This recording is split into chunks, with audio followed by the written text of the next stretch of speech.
everyone, I'm Rinsey and this is Rinsey Reads. Today I'm going to be talking about Glory Daze by Danielle Arceneaux. This is the second book in the Glory Broussard mystery series. This is an amateur detective series and you are following this woman named Glory Broussard, who's I believe in her 50s, maybe 60s. I actually don't know if they ever say how old she is, but she is a middle-aged or older woman.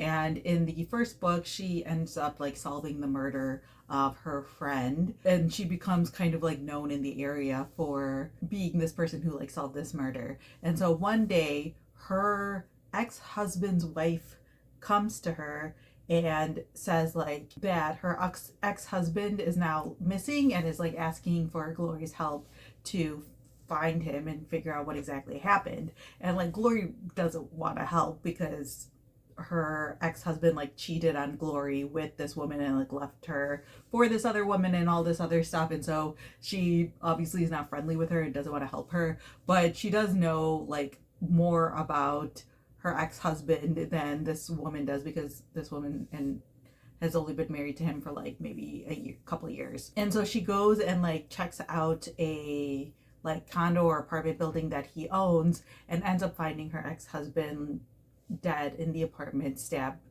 with a knife. And so, local authorities are looking into what exactly happened, but not a lot of people knew about all of the dealings that her ex-husband got into. And so because of that, and also because, they have a daughter together, and the daughter also asks for her mother to help look into what exactly happened. And that's kind of just how the story begins. So like I said, this is an amateur detective series. This is the second book in the series. I read the first book, Glory B, last year, and I enjoyed it. It was a solid 3.5-star book for me. It was definitely a fun and engaging amateur mystery series. This is definitely not a cozy mystery series, to be clear.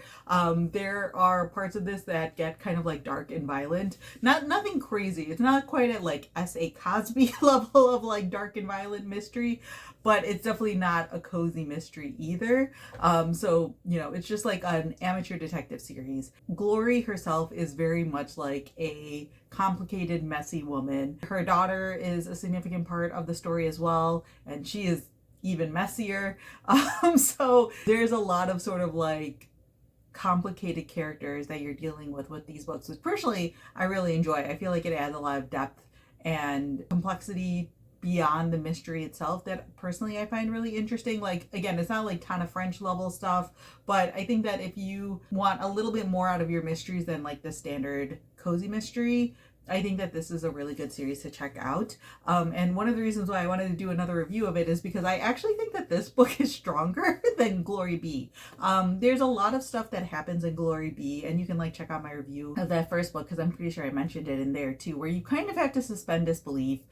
Glory gets into some really crazy situations in that first book, and there are multiple times where she either pulls things off that don't really feel realistic, or she just gets herself in really dangerous situations that I don't know if a person would typically get themselves into. And in this book, there is still a little bit of that, the people that she's investigating, the situations that her husband was getting into are not necessarily the best, but it definitely feels more realistic than the first book did.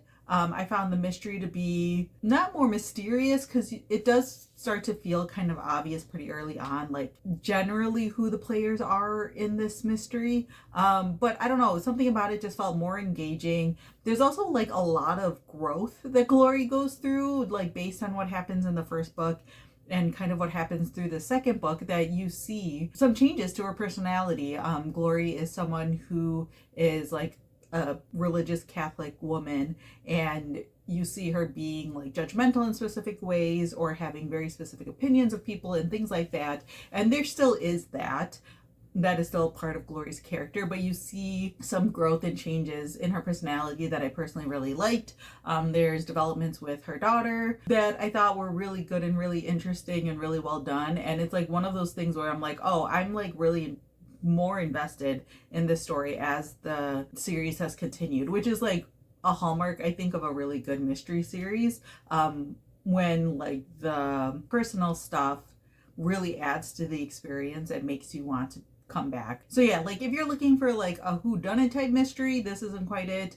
If you're looking for a cozy mystery, this is like a little bit beyond a cozy mystery, but it's not like a thriller either. Like there are certain aspects and certain parts of this that I find just like really compelling, but I wouldn't necessarily call this a thriller. But I do think that Glory is just like a really great amateur detective character because she's like not like other amateur detectives. Like I feel like a lot of times people are put into situations because they have like a special gift or something along those lines, and Glory's just good at her like job. Like she just pays attention in a way that's not like slightly hinting at that she might be on the autism spectrum, which I feel like a lot of amateur mystery detectives do. And it's so interesting to see like the layers and the complexities to her character. You know, she's someone who's religious and Catholic, like I said earlier, but her business is that she runs like betting things. Like she takes bets on the side and like under the table and all this stuff, and like that's how she makes her money. You see her having like very specific and strong feelings about people and all this stuff, and it's this really like richly drawn character that feels like fully believable. Like all of these layers feel like they can be a part of the same person, even though they contradict each other, because that's how people are in general. So I really like that about this series as well. So yeah, I feel like this is a mystery series that a lot of people might enjoy, that I think deserves more attention. And so I definitely want to recommend picking it up. And I also wanted to do another video on book 2, just because if you read book 1 and like maybe you liked it but you didn't love it, I think that book 2 is actually a stronger book. So I do think that you need to read the first book, or you should read the first book, because there is a lot of like backstory that's provided in that first book that's built upon in the second book. But I definitely think that if you read book 1 and it's like a 3-star read for you, then maybe pick up book 2 and see how this one goes, because I again feel like it's stronger. And I'm very intrigued to see sort of how this series continues on, because it's always people that Glory knows who end up dead. So I'm very curious to see if the author continues with that route, because I would be very concerned if I was one of Glory's friends or family members. So yeah, that's my quick review on Glory Daze. Let me know down in the comments below if you read this book, or if you read the first book in the series, or if you have any questions, feel free to leave that down in the comment section as well.